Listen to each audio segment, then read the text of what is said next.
I'm Lieutenant Commander Summer Hansen, 36 years old, one of the few women to earn a SEAL Trident and lead operators in combat. For years I served quietly, sending letters home no one answered, believing duty and family could coexist if I just worked hard enough. But when my own parents filed a motion to erase me from our family trust while I was deployed overseas, I had to decide whether to stay silent or stand up. That choice changed everything. Have you ever been dismissed or betrayed by someone you gave everything to? If so, tell me your story in the comments. You're not alone. Before I get into what happened, let me know where you're tuning in from. And if you've ever had to reclaim your worth after being undervalued, hit that like button and subscribe for more true stories about setting boundaries and standing your ground. What happened next might surprise you. I stood in my childhood bedroom 3 weeks before the hearing, staring at a stack of legal documents that had arrived while I was overseas. The sunset through the window cast orange light across papers that detailed my parents' attempt to dissolve my stake in the family trust. My father's signature sat at the bottom of the third page, bold and decisive as always. My mother's followed, smaller but equally final. They'd filed the motion 6 months earlier, timing it perfectly with my deployment to the Gulf. The attorney's language was clinical. Petitioner Summer Hansen has demonstrated prolonged absence from familial obligations and has forfeited reasonable claim to estate distribution. I read it twice, then set it down carefully, the same way I'd learned to handle ordnance. No emotion, just process. The house felt smaller than I remembered. My old debate team trophies still lined one shelf, dusty and forgotten. A framed photo from high school graduation showed me in cap and gown, smiling at something outside the frame. My parents weren't in the picture. They'd been there that day, I think, but I couldn't remember them actually watching me cross the stage. That pattern had started early. When I'd called home from Coronado after Hell Week, my mother had said, "That's nice, dear," before passing the phone to my father. He'd asked if I was finished with this phase yet. I told him I'd just completed the hardest week of training in the U.S. military. He'd said, "Call us when you have a real job."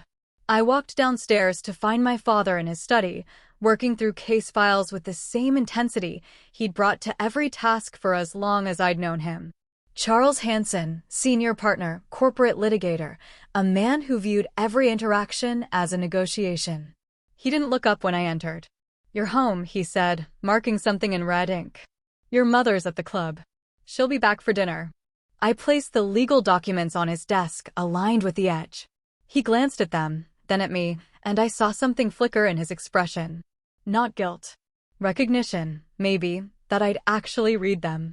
"You should have been more involved," he said simply. "You chose to disappear for years at a time. The trust requires active participation in family affairs." "I was deployed," I said, "leading a platoon in hostile territory." He set down his pen with deliberate care. "Summer, I respect that you've pursued this military interest.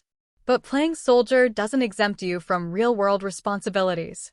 I felt my jaw tighten, but I kept my voice level. "I'm a lieutenant commander. I've earned 3 Bronze Stars and a Navy Commendation Medal.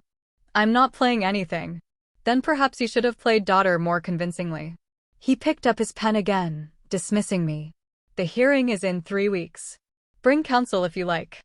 The outcome won't change." I left without another word. In the kitchen, I found evidence of my mother's afternoon. Teacup in the sink, society newsletter on the counter, her reading glasses folded beside it. Ellen Hansen had perfected the art of existing beautifully in carefully controlled spaces. Our home had always looked like a magazine spread, everything positioned for maximum aesthetic effect, including me, until I'd refused to cooperate with the composition. That evening, she came home carrying bags from boutiques whose names I didn't recognize. She saw me at the kitchen table and paused, arranging her face into pleasant surprise. "Summer, how long are you staying?" As if I were a house guest. As if I hadn't grown up sleeping 2 floors above where we stood. "Through the hearing," I said. "I thought you might want to discuss it." She set down her bags and smoothed her hair, a nervous gesture I remembered from childhood. "Your father handles the legal matters. I'm sure he's explained the situation fairly. He's trying to erase me from the family trust." "That's dramatic." She moved to the refrigerator, not looking at me. He's restructuring assets. You've been absent, honey. You haven't contributed to maintaining the family home. You didn't help with your grandmother's estate. You've missed every important family event for 5 years. What did you expect? I expected you to defend me once. The words came out quieter than I'd intended. Just once. She turned then, and for a moment I saw something genuine in her face. Pain, maybe. Or just discomfort at having the pleasant surface disrupted. I've always defended you, she said softly. In my own way. But you made choices, Summer. You chose this military life over us. I chose to serve my country. You chose to run away. She closed the refrigerator without taking anything out. And now you're upset that we moved on without you. The conversation ended there, as most of our conversations did, with me absorbing the blow and her retreating into the safety of surfaces. I went upstairs and called my executive officer from the sat phone I kept for emergencies. He answered on the second ring, and I briefed him on the situation with the same efficiency I'd use for an operational update. He listened without interrupting, then said, "You need anything from us, Skipper?" I told him I'd handle it. He said, "I know you will. But the offer stands." After we hung up, I sat in the dark for a long time, thinking about the difference between the family you're born into and the one you build in the teens. The next morning, I went to the county clerk's office and requested copies of all filings related to the trust. The clerk, a tired woman with kind eyes, printed everything without question. I spread the documents across my hotel bed that night and began the analysis. My father's attorney had built a careful case: my absence during family emergencies, my failure to attend quarterly trust meetings, my lack of correspondence regarding estate planning. Every point was technically accurate. Every point ignored the reason for my absence. I'd been in the Arabian Sea, in the Philippines, in training rotations that couldn't be interrupted for tea parties and investment discussions. I drafted a response that night, clinical and precise. I outlined my service record, my deployments, my promotions. I included documentation of every attempt I'd made to stay connected, emails sent from forward operating bases, satellite calls from ships, letters mailed during the rare moments of downtime. Most had gone unanswered. I'd kept copies of everything, the same way I kept copies of every operational order and mission brief. Documentation mattered. Evidence mattered. The truth, properly presented, mattered. By the end of the week, I had a strategy. Not just for the hearing, but for something larger. I'd spent 10 years earning respect through action, proving myself in environments where failure meant death. I'd learned that real authority didn't come from titles or expectations. It came from competence, from discipline, from being the person others could count on when everything went wrong. My parents had raised me with the opposite philosophy. Authority came from position, from name, from the social architecture they'd spent decades constructing. The hearing would test which philosophy held more weight in a place that supposedly valued truth. I pressed my service dress blues the night before I filed my response. The uniform felt like armor. Not protection, exactly. Accountability. The summons had arrived on a Tuesday in March, forwarded through 3 different mail systems before reaching me aboard the USS Essex. I'd been in a planning session when the communications officer knocked and handed me the envelope marked "Legal Notice, Time Sensitive." My platoon chief, Marcus Duran, had glanced at the return address and raised an eyebrow. "California Civil Court? What did you do, Skipper?" I'd opened it carefully, aware of the roomful of operators watching. The first page spelled it out clearly: Hansen Family Trust Dissolution Proceedings, my parents as petitioners, me as respondent. Marcus had leaned closer, reading over my shoulder, then said quietly, "That's cold." I'd excused myself and taken the documents to my stateroom. The motion ran 17 pages, dense with legal language that boiled down to a simple narrative. I'd abandoned my family obligations, chosen military service over familial duty, and therefore forfeited any reasonable claim to inheritance. The supporting evidence was meticulous. Missed holidays, unanswered invitations, years of silence. What it didn't mention was that most of those invitations had come with conditions. Come home and act normal. Come home and pretend you're not who you've become. Come home and admit this military phase is ending. I'd tried video calling my father that night, but he'd declined the call. I tried my mother an hour later. She'd answered, her face pixelated and distant on the screen. Summer, is something wrong? Everything about her tone suggested she knew exactly why I was calling. I'd kept my voice steady, professional. The trust dissolution. I need to understand why you're doing this now. She'd glanced off camera, probably checking if my father was listening. It's complicated, honey. Your father thinks it's best. You've been gone so long, and the trust requires active family members. It's not personal. It's entirely personal. I'd heard the edge in my own voice and pulled it back. I've been serving overseas. I've been doing exactly what I trained to do. And we're very proud, she'd said unconvincingly. But pride doesn't change the practical realities. You haven't been here, Summer. You've built a life that doesn't include us. Because you never wanted to be included in mine. The silence had stretched thin across the satellite connection. Finally, she'd said, your father wants what's best for the family assets. That's all this is. Asset management. Then she'd made an excuse about dinner and ended the call. I'd sat in the dim light of my stateroom, listening to the ship's ventilation system and feeling something crack in my chest. Not heartbreak. Something older and deeper. The final severing of an illusion I'd been maintaining for years. Commander Jacob Vaughn had found me on deck the next morning, staring at the horizon. He'd served 30 years, seen enough broken operators to recognize the signs. Want to talk about it? I'd shaken my head, but he'd stayed anyway, leaning against the rail beside me. After a few minutes, I'd told him the basics. He'd listened without offering platitudes, then said, family can be the hardest mission you'll ever face. Harder than anything we do out here, because out here the rules make sense. He'd paused, watching a supply helicopter approach from the port side. You know what you need to do? I'd nodded. He'd clapped my shoulder once and walked away, leaving me with the decision I'd already made. The flight home took 36 hours with layovers. I'd used the time to draft my legal response, working through the logic like I'd work through an operational plan. Identify the objective. Assess available assets. Determine the optimal approach. My objective was simple, not to win money or property, but to force accountability. To make them see, in a public forum, exactly who they'd tried to erase. My assets were my service record, my documented attempts at connection, and the truth. My approach would be direct, professional, and absolutely uncompromising. I landed at San Diego on a Friday morning and drove north, watching the coastline blur past. The landscape felt both familiar and alien, like returning to a place you've only seen in photographs. I checked into a hotel near the courthouse rather than staying at my parents' house.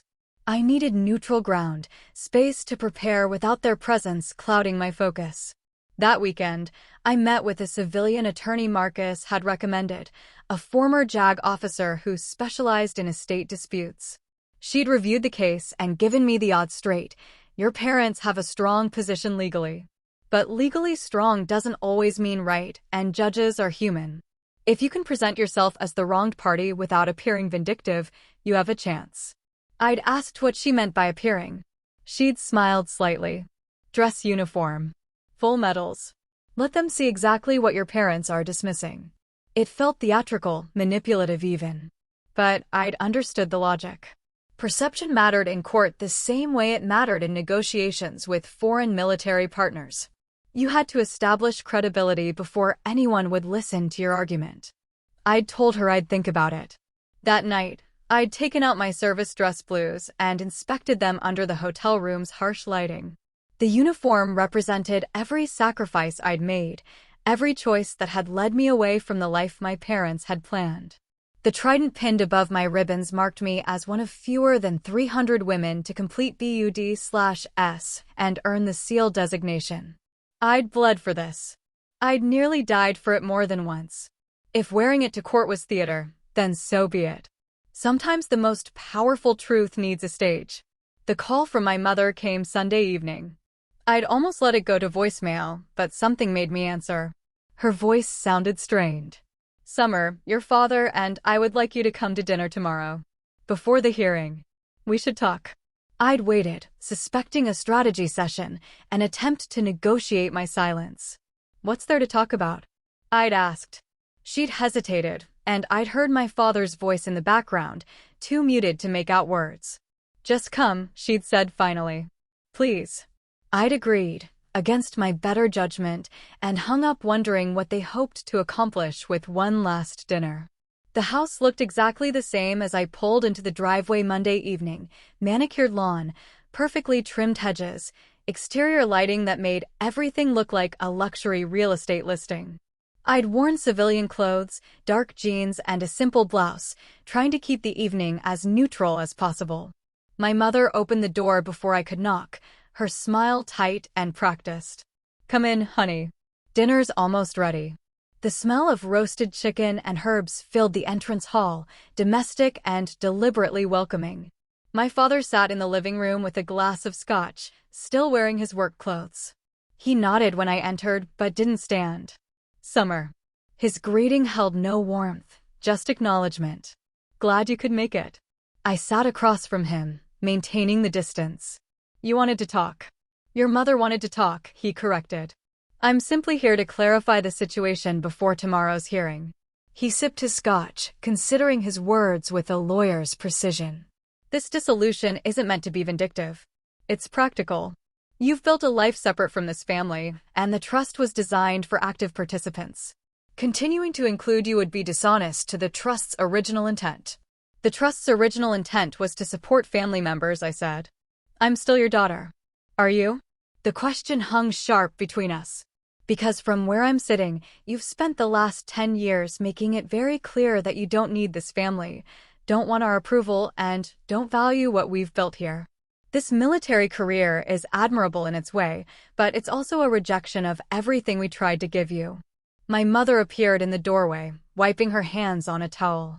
"Charles, please. That's not what we agreed to discuss." She looked at me, something almost apologetic in her expression.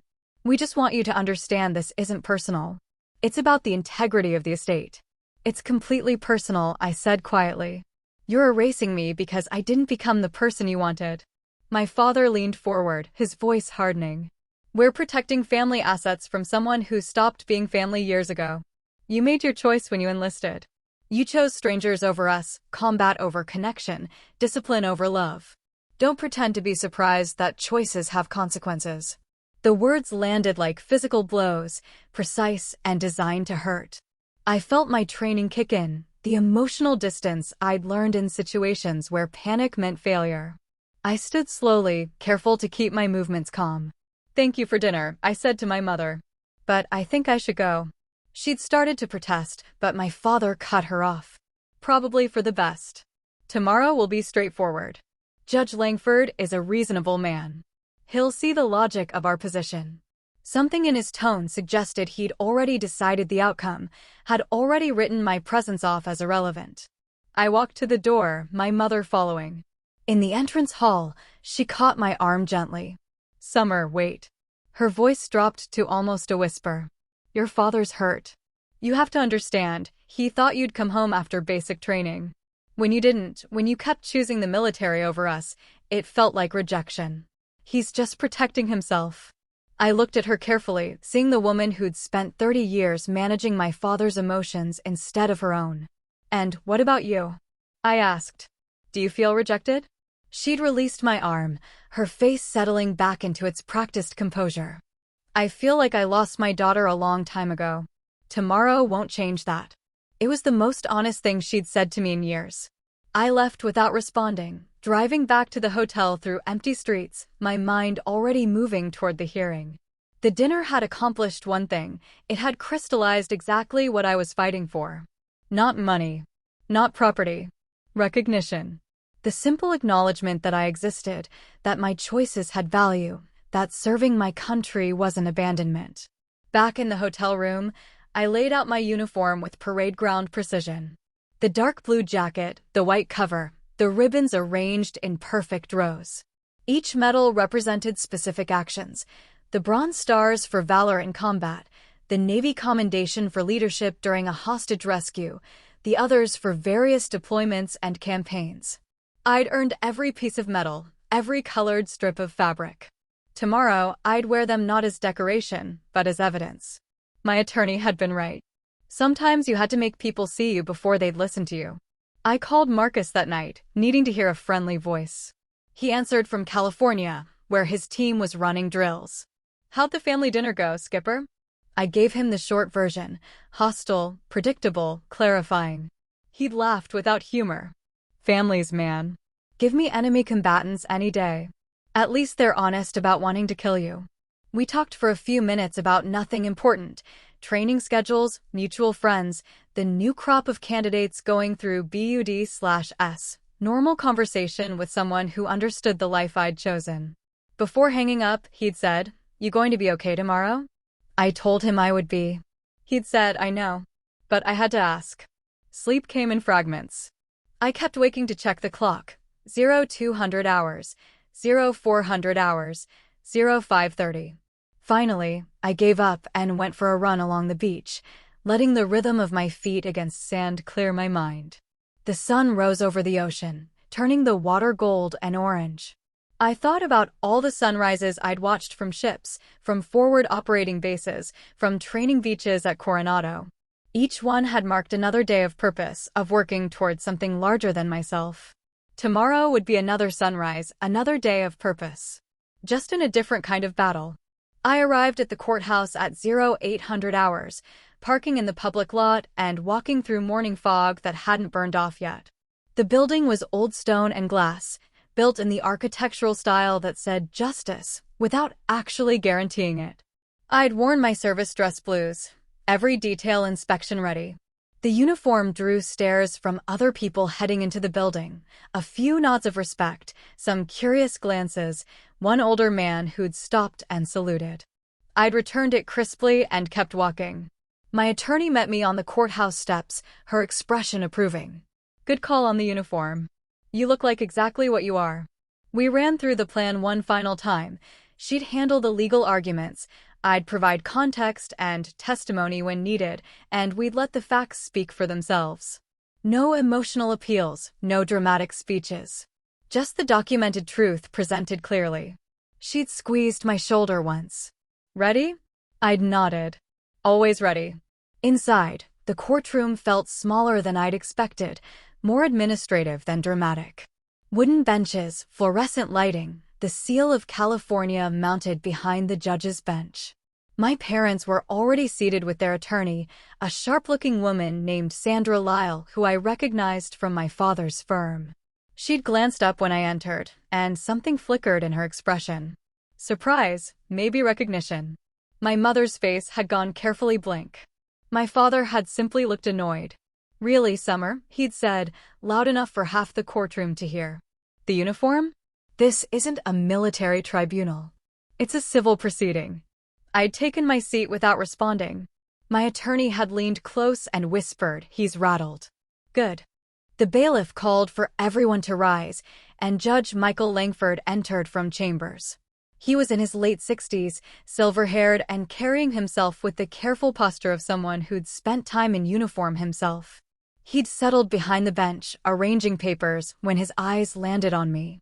The reaction was subtle but immediate. His hand paused mid-movement. His eyes dropped to the trident on my chest, then rose to meet my gaze. "Lieutenant Commander Hansen." His voice held a question beneath the question, something personal breaking through judicial formality. "Yes, Your Honor." I'd stood at attention automatically, every piece of my bearing screaming military discipline. He'd set down his papers carefully, his hand not quite steady. "My God. Is that really her?" The words were almost too quiet, spoken more to himself than to the courtroom. But in the sudden silence, everyone heard. My father's attorney had started to stand, clearly confused by the judge's reaction. Judge Langford had waved her down, still staring at me. "Forgive me. I served in Vietnam. Navy, destroyer duty. I know what that trident means." He gestured to my chest, where the seal insignia was pinned. "I know what it costs." The courtroom had gone absolutely still. My mother's face showed genuine surprise for the first time I could remember. My father had shifted in his seat, discomfort written across his features. Judge Langford had cleared his throat, clearly trying to regain professional composure. Let's proceed. Ms. Lyle, I understand you're representing the petitioners. Sandra Lyle had stood, smoothing her jacket. Yes, Your Honor. We're here regarding the dissolution of the Hansen Family Trust, specifically the removal of Summer Hansen as a beneficiary due to prolonged absence and failure to fulfill trust obligations. She launched into her argument, reading from prepared notes about my lack of participation, my failure to attend required meetings, my general disengagement from family affairs. It was the same argument from the motion, polished for verbal delivery. She'd emphasized the trust's language requiring active family involvement and my documented record of absence. Judge Langford had listened patiently, making notes. When Sandra finished, he'd turned to my attorney. Ms. Chin, your response? My attorney had stood, and I'd felt the shift in strategy immediately. Your Honor, my client hasn't been absent. She's been serving her country as a Navy SEAL, deployed to combat zones, leading teams in operations that most people will never know about and can't discuss. The trust was created to support family members. Lieutenant Commander Hansen is a family member. Her parents' decision to remove her isn't about trust requirements. It's about punishing her for career choices they disapprove of. That's absurd, my father had interjected, earning a sharp look from Judge Langford. Mr. Hansen, you'll have your opportunity to speak. The judge had turned back to my attorney. Continue. She'd outlined the timeline of my service, my attempts to stay connected, the documented evidence of my parents' dismissal. Every email I'd sent from overseas and received no response to, every satellite call that went to voicemail, every invitation to visit me that was declined. She'd built a case not of my absence, but of their rejection. When she finished, Judge Langford had sat back, studying the paperwork in front of him. I'd like to hear from Lieutenant Commander Hansen directly. Commander, would you please take the stand? I'd stood and moved to the witness box, raising my right hand for the oath. The bailiff's voice had been steady. Do you swear to tell the truth, the whole truth, and nothing but the truth? I'd sworn it, the same way I'd sworn to defend the Constitution. Judge Langford had looked at me with something like curiosity. Commander, tell me about your service. Not the resume version. The real version. I'd taken a breath, choosing my words carefully. I enlisted at 19. I wanted to prove I could do something difficult, something meaningful. I went through BUD/S, graduated, earned my trident. I've deployed 6 times to 3 different theaters. I've led teams in direct action missions, trained partner forces, and brought everyone home alive. It's not the life my parents wanted for me, but it's the life I chose.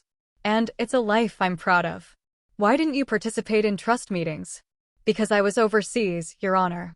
When my family held their quarterly meetings, I was usually on a ship or at a forward operating base with limited communication. I tried to participate remotely, but my requests were denied. Judge Langford had glanced at my father. Mr. Hansen, is that accurate? My father had stood reluctantly. We offered her the option to participate by phone on several occasions. She declined. That's not true. My voice had stayed level, but I'd felt anger rising. You scheduled meetings during deployments when you knew I couldn't call. You changed dates without notification. You made it impossible, then blamed me for not showing up. You're being dramatic, my mother had said quietly from her seat. We accommodated your schedule when we could. Judge Langford had held up a hand. Let's see the documentation. The next hour passed in a blur of paperwork and testimony. My attorney presented emails showing meeting schedule changes with no notice, requests for remote participation that went unanswered, invitations to family events scheduled during deployments my parents knew about because I'd informed them. Sandra Lyle had countered with evidence of my general unavailability, my long absences, my failure to maintain regular contact. It was a paper war. Documented battle lines drawn across years of miscommunication and deliberate distance. Judge Langford had studied everything methodically, occasionally asking questions. Commander, this email from your mother dated March 15, 2023. She's inviting you to a family dinner. Why didn't you respond? I'd explained I was in the middle of a training exercise with no internet access and had responded 5 days later, which the records showed. Mr. Hansen, This trust meeting on September 3rd, 2024. The invitation was sent to your daughter 1 week before the meeting, while she was deployed to the Arabian Gulf. Did you know she was deployed? My father had hesitated, then admitted he'd known. The pattern became clear through the documentation. My parents had created impossible conditions, then used my failure to meet them as justification for removal. It wasn't about the trust. It was about control, about forcing me to choose between my career and their approval. Judge Langford had finally set down the last document and removed his reading glasses, pinching the bridge of his nose. I've seen enough. This isn't a complicated case legally, but it's a sad one. Ms. Lyle, your clients have a technical argument about trust participation. But the evidence suggests they've systematically excluded their daughter from participation while blaming her for the exclusion. Sandra Lyle had stood immediately. Your Honor, with respect, the trust language is clear. Active participation is required. Lieutenant Commander Hansen has been overseas for extended periods. That's incompatible with the trust's requirements.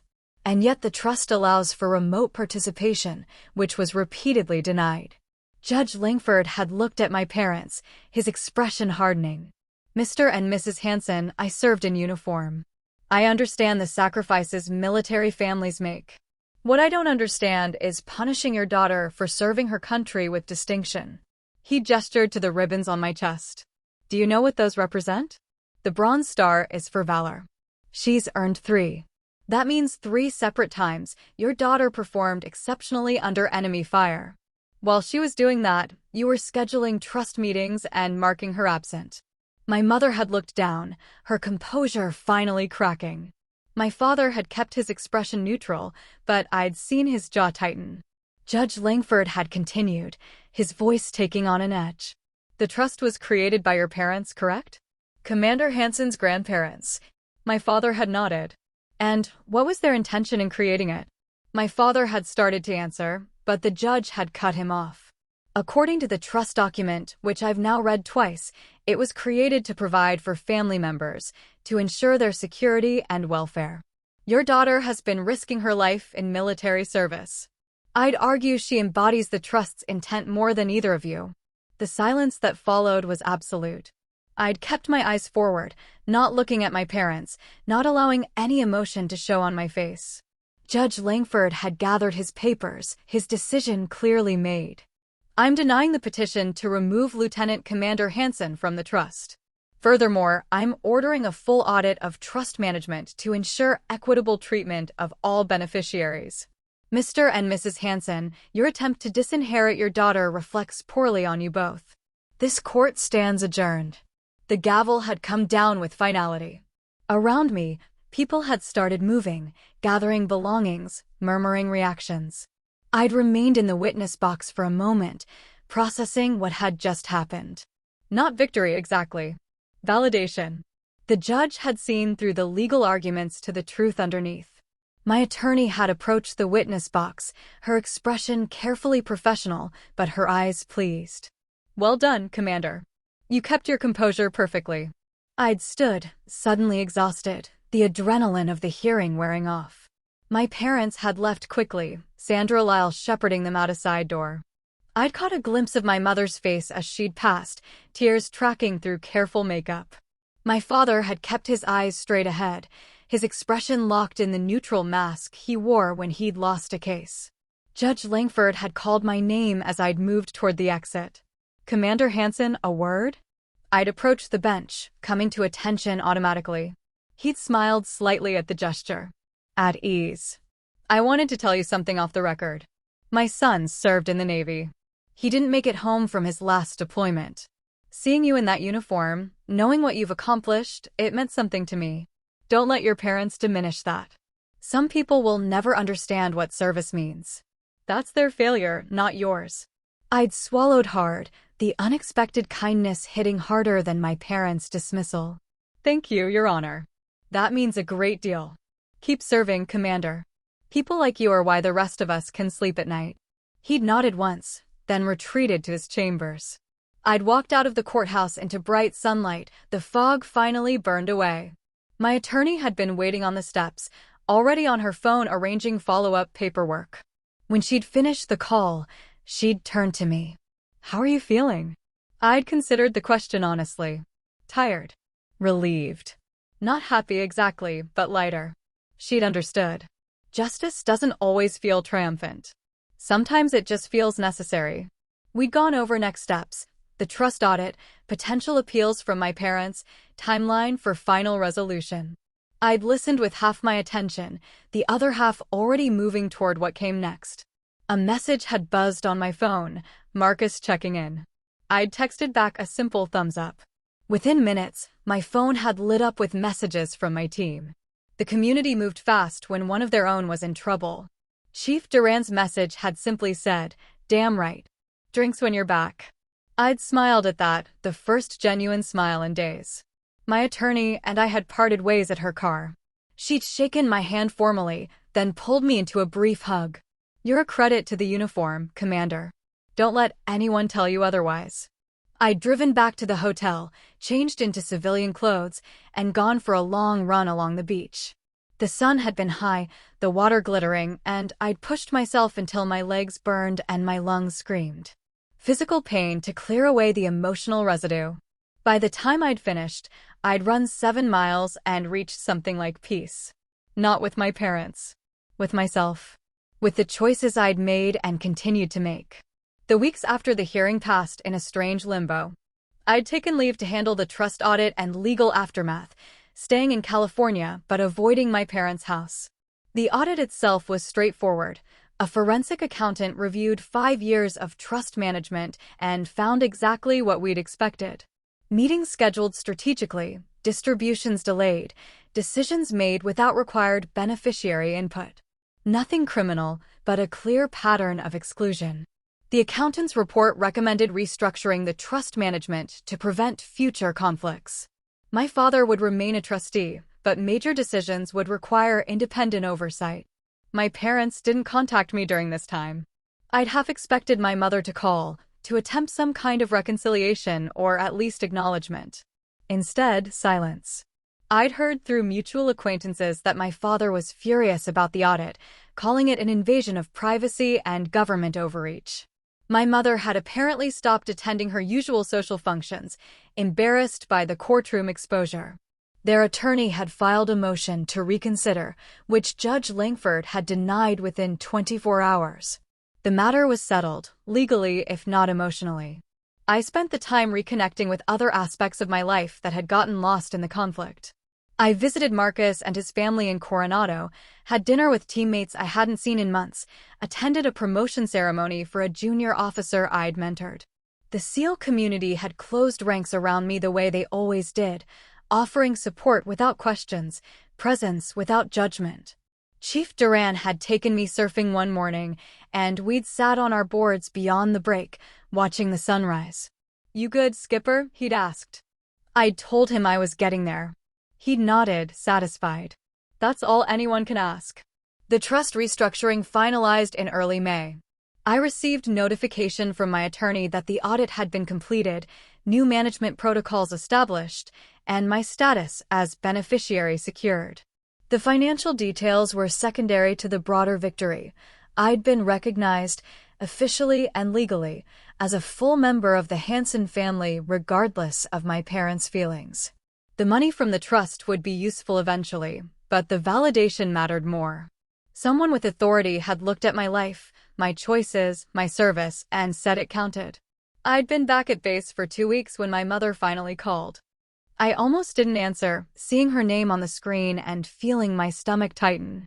But curiosity won out. "Summer." Her voice sounded older, tired. "I wanted to talk to you. If you're willing." I'd stepped outside my office, finding a quiet spot near the water. "I'm listening." She'd taken a breath I could hear across the connection. "Your father and I have been talking." "Well, I've been talking." "He's been listening, mostly." The hearing, the audit, everything that came out. It forced us to look at things we'd avoided looking at. "What things?" I'd kept my voice neutral, not giving her easy absolution. "How we treated you. How we dismissed your choices. How we let pride and disappointment turn into something cruel." She'd paused, and I'd heard something crack in her voice. I told your father that we lost you years ago, and it was our fault. We were so focused on the life we'd imagined for you that we couldn't see the life you were actually building. A good life. An honorable life. The words landed carefully, genuine but tentative. I'd looked out at the ocean, watching waves roll in with mechanical precision. Why are you telling me this now? I'd asked. Because I'm tired of losing. Her voice had steadied. I've already lost most of my relationship with you. I don't want to lose all of it. I'm not asking for forgiveness. I know we don't deserve that yet. But I'm asking if we can start over. Slowly. If you're willing to try. I'd considered the request, weighing it against years of dismissal and the recent betrayal. Part of me wanted to say no, to let the relationship end with the legal victory. But another part, smaller but persistent, recognized that my mother was attempting something difficult, admitting failure, accepting responsibility. It wasn't a full apology, not yet, but it was movement. What about Dad? I'd asked. He's struggling with it. You humiliated him in court, in his professional world. His pride is wounded. But he knows what we did was wrong. He just needs time to say it. She'd hesitated. Would you consider coming to dinner again? No legal discussions, no arguments. Just dinner. Let us try to be your parents instead of your adversaries. I'd told her I'd think about it, which was more than I'd intended to offer. We'd ended the call without resolution, but without hostility either. Progress, maybe. Or just the beginning of progress. I'd stood by the water for a long time after, thinking about what family meant. The teams had taught me that family wasn't just blood. It was who showed up when things got hard, who had your back in the darkness. By that definition, my parents had failed spectacularly. But people could change. Not always, not easily, but sometimes. Commander Vaughn had found me an hour later, reading in the operations center. You're being too quiet, Hansen. Usually means you're processing something heavy. I'd smiled despite myself. He'd always had an uncanny ability to read his people. I'd told him about my mother's call, the dinner invitation, my uncertainty about how to respond. He'd listened without interrupting, then leaned back in his chair. Here's what I know, you can't fix other people. You can only control your own actions and reactions. If you go to that dinner, go with clear boundaries and no expectations. If you don't go, make peace with that choice. Either way, you've already won what mattered. You proved yourself in court and in life. Everything else is just details. The deployment orders came through in June. My team was heading back to the Gulf for a 6-month rotation, training partner forces and conducting counterterrorism operations. I'd received the orders with relief.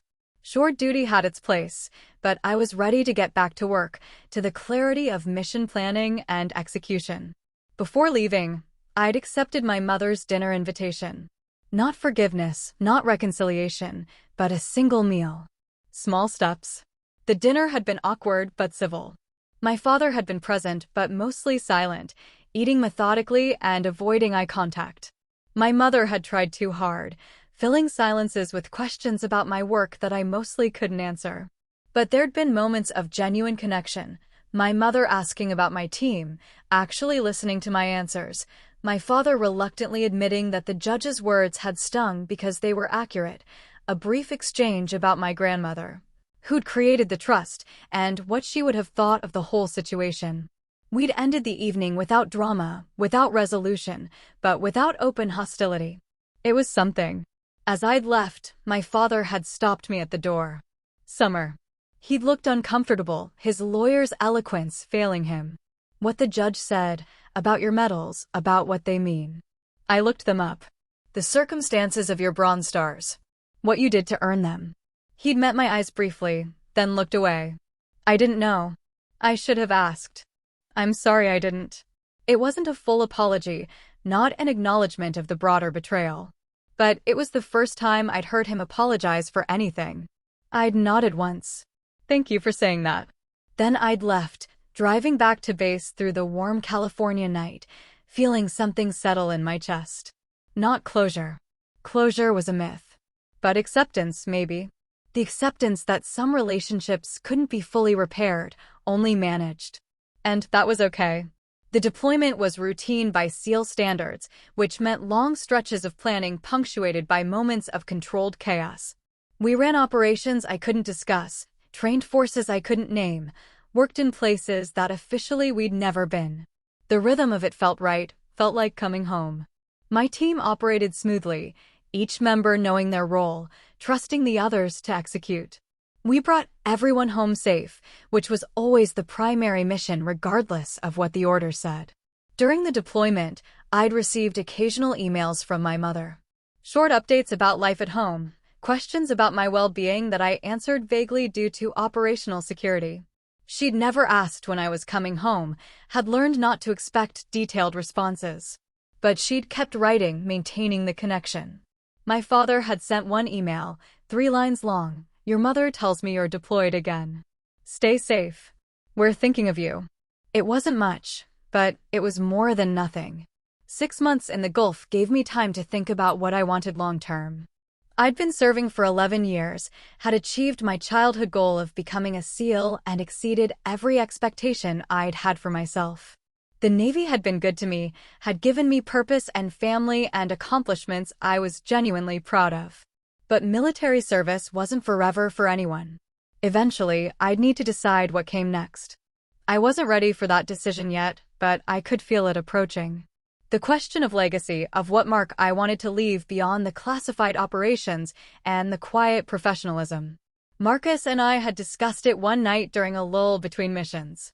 We'd been sitting on the deck of the ship, watching stars that looked impossibly bright away from any light pollution.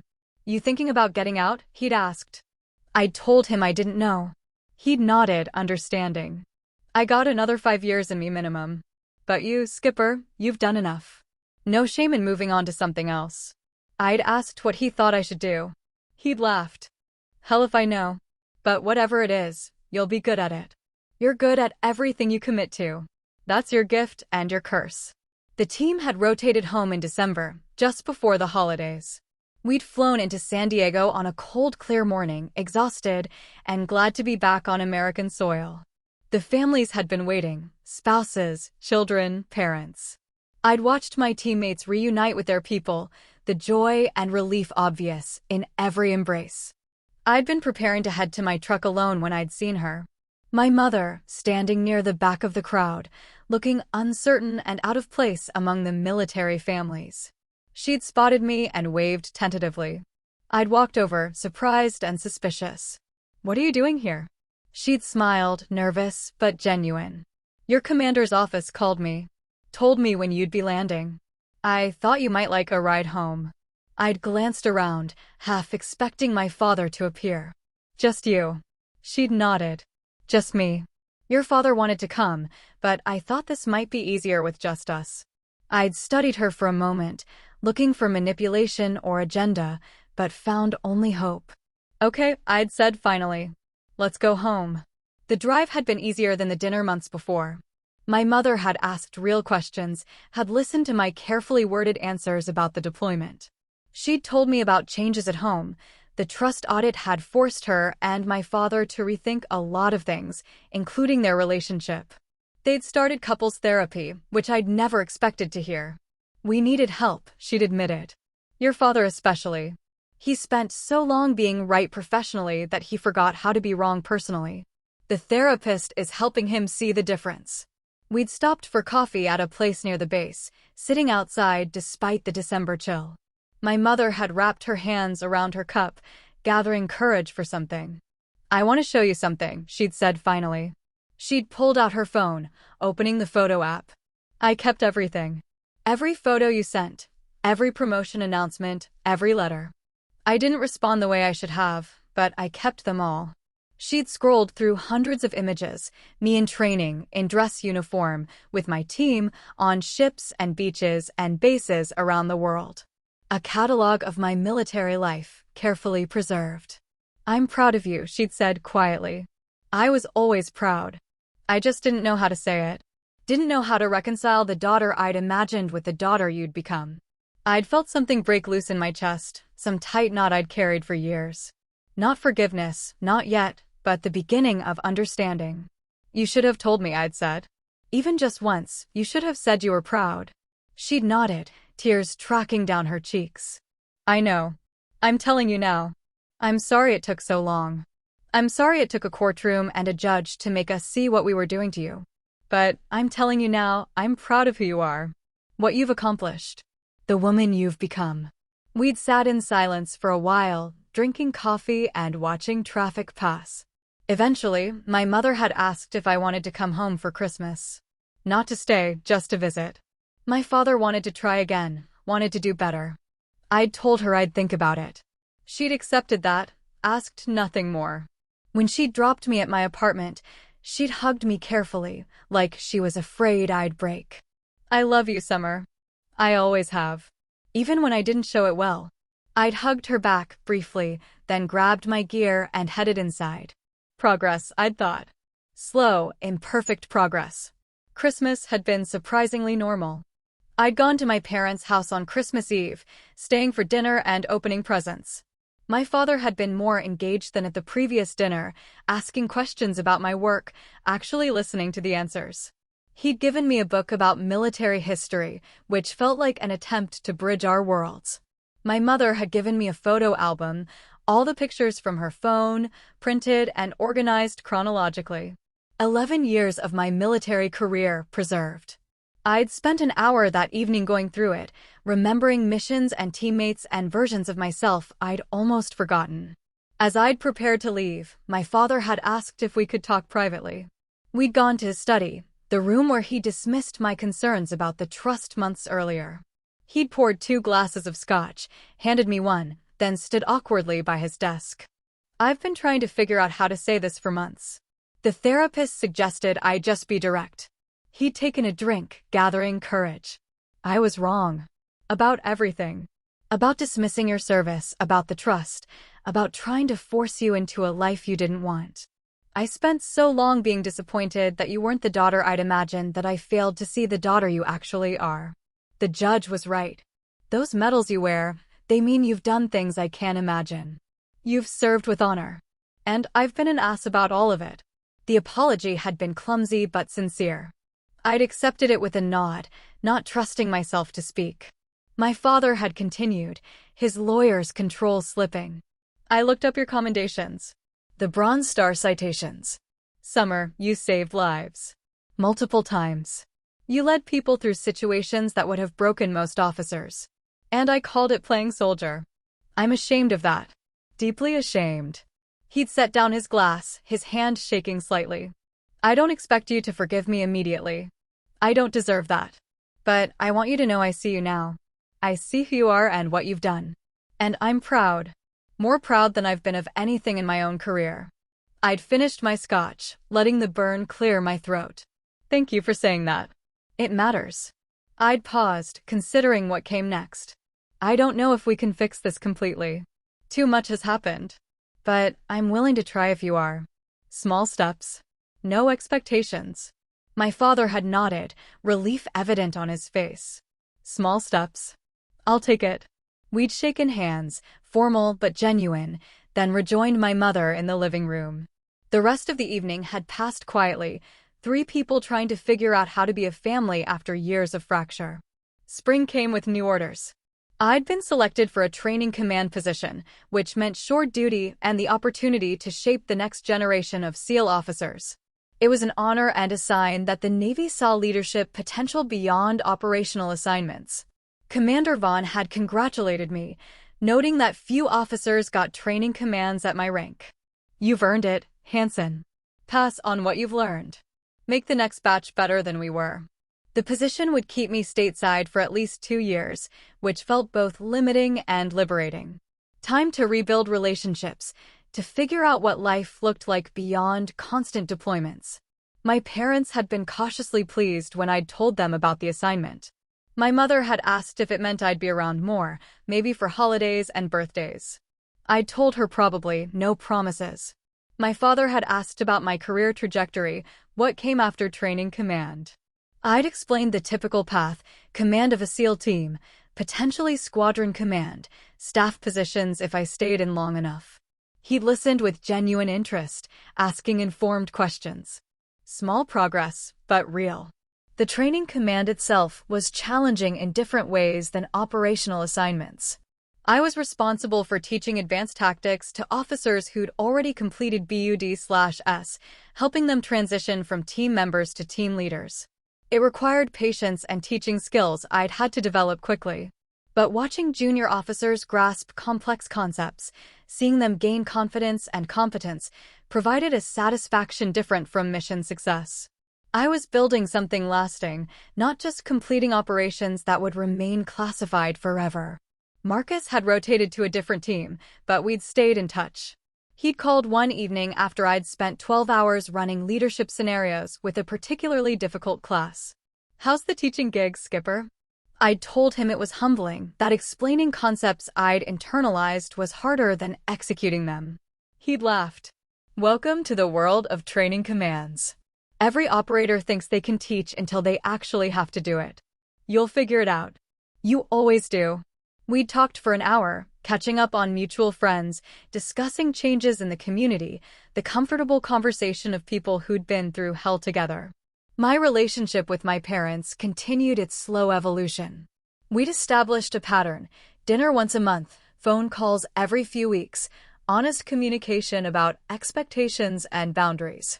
My father had started sending articles about military policy and strategy, his way of engaging with my world.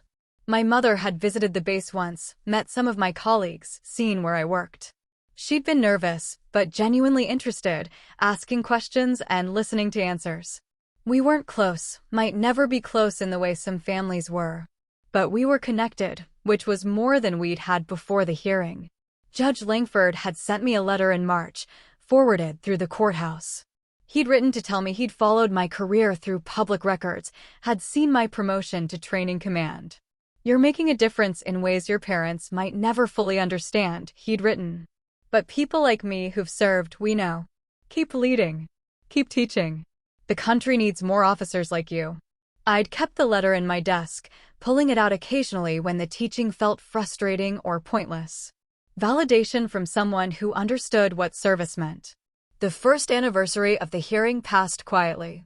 I'd marked it privately, thinking about everything that had changed in a year. The legal battle that had validated my existence. The slow rebuilding of family relationships.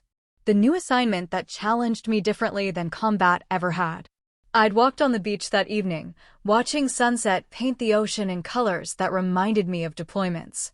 A year ago, I'd been fighting for recognition. Now I had it, and the fight had transformed into something more complex. The work of actually being a family, of teaching the next generation, of figuring out who I was beyond the uniform. Marcus had texted that night, "1 year since you made your old man realize he raised a badass. Cheers to that." I'd smiled and sent back a beer emoji. Chief Duran had called, drunk and sentimental. "You changed things, Skipper. Not just for you, for all of us. Showed us you can fight the system and win. Proud to serve with you."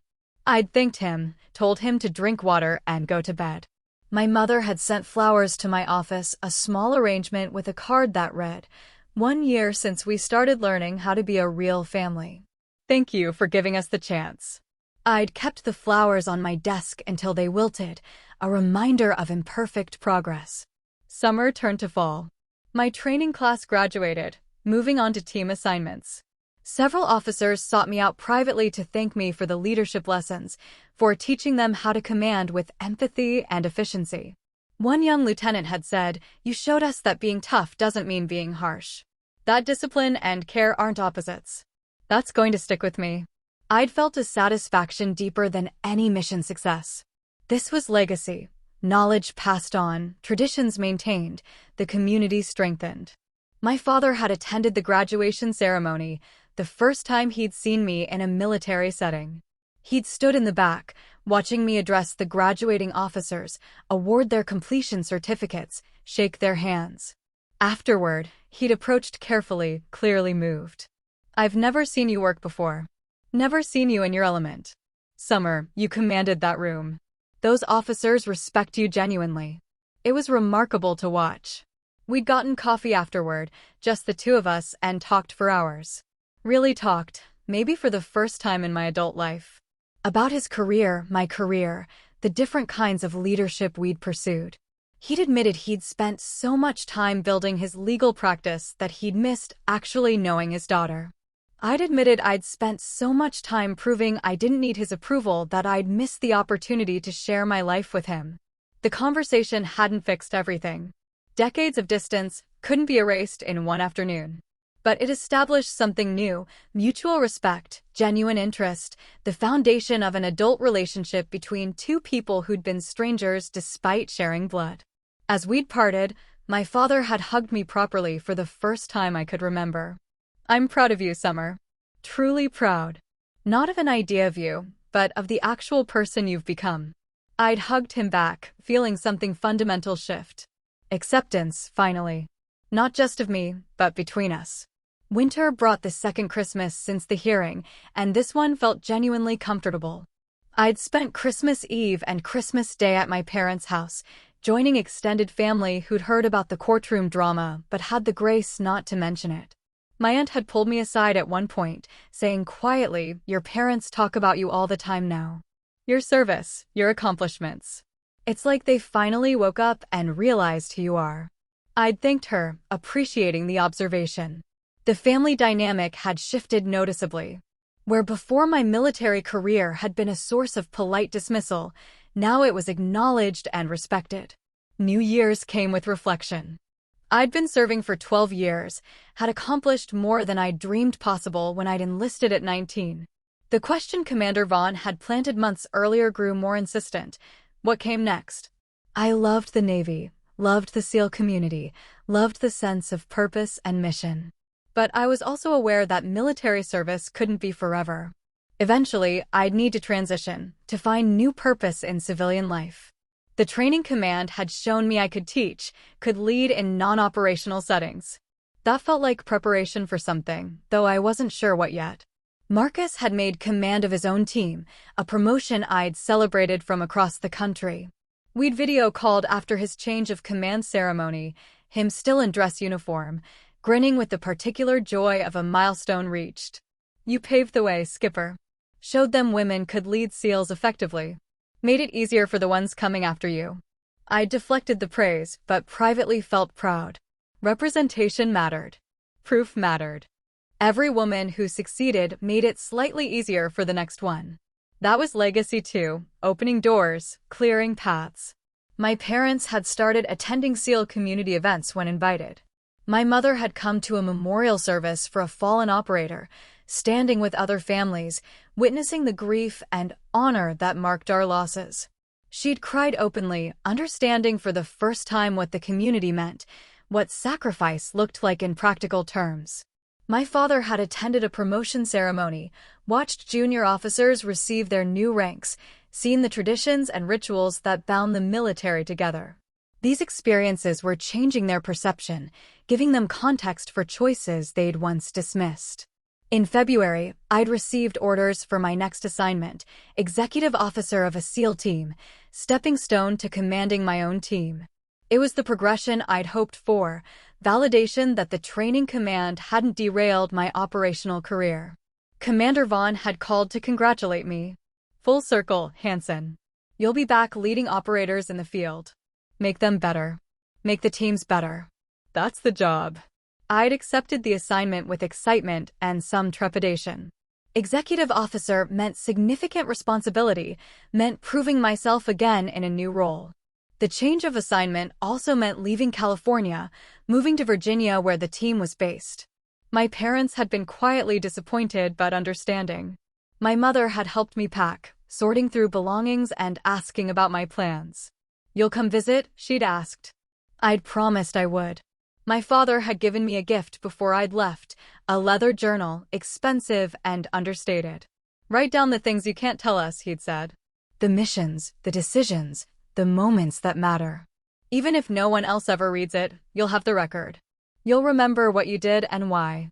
It was perhaps the most thoughtful gift he'd ever given me, acknowledgement that my life contained experiences he'd never fully understand, but respected anyway. The move east happened in March. I'd packed my truck and driven across the country, taking 5 days to make the journey. The cross-country drive gave me time to process everything that had happened since the hearing. 2 years of transformation, legal victory, family reconciliation, career progression, personal growth. I'd entered that courtroom fighting for recognition. I'd received it, but also discovered that recognition wasn't an endpoint. It was a beginning, a foundation for building something more substantial. The new team welcomed me professionally. My reputation had preceded me. First female SEAL officer to make training command, Bronze Star recipient, known for tactical competence and strong leadership. The team commander, a seasoned 05 named Sullivan, had briefed me clearly. I don't care about your gender or your history. I care about mission success and taking care of operators. You handle your job, we'll handle ours, and everyone goes home safe. It was the clearest statement of expectations I could have asked for. The team sergeant major, a grizzled chief with 25 years in, had been more direct. Ma'am, half these kids weren't sure about serving under a female officer. Then they looked up your record. You'll be fine. Just be yourself. The first few months were intensive, learning the team's procedures, building relationships with key personnel, understanding the operational tempo and mission set. I'd deployed before, but executive officer carried different responsibilities. I was responsible for operational planning, logistics coordination, personnel management. The team commander made strategic decisions. I ensured those decisions got executed effectively. It was challenging and exhausting and exactly what I'd wanted. My parents had visited once in those first months, staying in a hotel and taking me to dinner. My father had been fascinated by the base, asking questions about training facilities and operational procedures that I mostly couldn't answer due to classification. My mother had simply seemed glad to see me settled. We'd talked about their life, my life, the careful rebuilding of our relationship. Your therapist must be pleased, I'd said to my mother. She'd smiled. She says we're making exceptional progress for people who started from such a damaged place. I think that's therapist speak for, you were really broken, but you're fixing it. Summer arrived with deployment orders.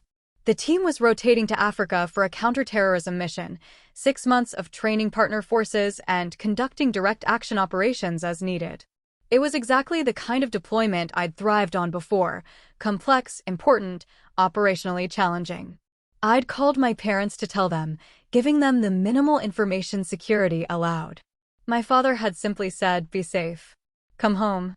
My mother had cried, but kept it together, telling me she loved me and was proud of me. Neither had tried to talk me out of it, had tried to minimize the danger. They'd simply accepted it as part of who I was. The deployment itself was successful by every measure. We trained 3 partner force battalions, conducted 24 successful operations, and brought everyone home without serious injury. I'd grown into the executive officer role, had learned to balance operational demands with personnel welfare, had made decisions that kept people safe while accomplishing the mission. The team commander had filed fitness reports praising my leadership, recommending me for team command when eligible. I'd come home in December feeling accomplished and ready for whatever came next. My parents had met me at the airport this time, both of them, standing with a small welcome home sign my mother had made. It was the kind of thing military families did, the kind of thing my parents had never done before. I'd hugged them both, genuinely glad to see them, feeling something fundamental had healed. Not perfectly, not completely, but substantially. We'd driven to their house, where they'd prepared dinner and invited some of my extended family. It felt like coming home to family, not just to a house I'd grown up in. That night, after everyone had left, the 3 of us had sat in the living room with coffee. My father had asked about the deployment in the vague terms security allowed. I'd told them about training missions, about the satisfaction of watching partner forces gain competence, about the responsibility of keeping people safe in hostile territory. My mother had asked if I'd been scared. I'd admitted I had been, sometimes, but fear was just information to be processed and managed. My father had said quietly, I don't know how you do it. The responsibility, the danger. I manage corporate litigation. The stakes are money. Your stakes are lives. I'd told him every job had its pressures, but he'd shaken his head. Not like yours. What you do matters in ways my work never will. I understand that now. The conversation had continued late into the night, three people finally understanding each other, finally building the relationship that should have existed all along. When I'd finally left for my hotel, exhausted but content, my mother had hugged me tightly. I'm so glad you're home safe. I'm so glad we didn't lose you before we learned how to love you properly. I'd hugged her back, feeling the truth of it. We'd almost lost each other completely. But we hadn't. Sometimes that was enough. Standing on the courthouse steps 3 years after the hearing, I reflected on everything that had changed. The legal battle that had forced truth into the light. The painful rebuilding of family relationships. The continued growth of my military career. I'd come to this building wearing my uniform as armor, fighting for recognition from people who should have given it freely. I'd won that fight, but the victory had been the beginning, not the end. Real change took time, took effort, took both sides willing to do the work. My parents had done the work. So had I. And now we had something that looked like family, imperfect but real. The trident on my chest still caught the light, reminder of the life I'd built without anyone's permission. But now I also had their support, their pride, their genuine love. I'd earned both, the military career through sacrifice and skill, the family reconciliation through honesty and patience. Standing there in the spring sunshine, I felt something I'd rarely allowed myself to feel. Complete. The woman I'd chosen to become, finally recognized by the people who'd given me life. It wasn't perfect, but it was enough. That's where I drew the line, and it held. If this resonated, like, subscribe, and share it with someone who needs a push to stand their ground. Questions for you. Have you ever had family turn a private conflict into a public one? How did you respond? Would you have walked into that courtroom in uniform, or kept it low-key? Why? What's one boundary you wish you'd set sooner with family? If a judge had asked to hear your side, what's the one fact you'd lead with? Do you believe trust can be rebuilt after a legal betrayal, or is distance the safer choice? What's one action you'll take this week to protect your peace? Drop your answers below. I read every comment.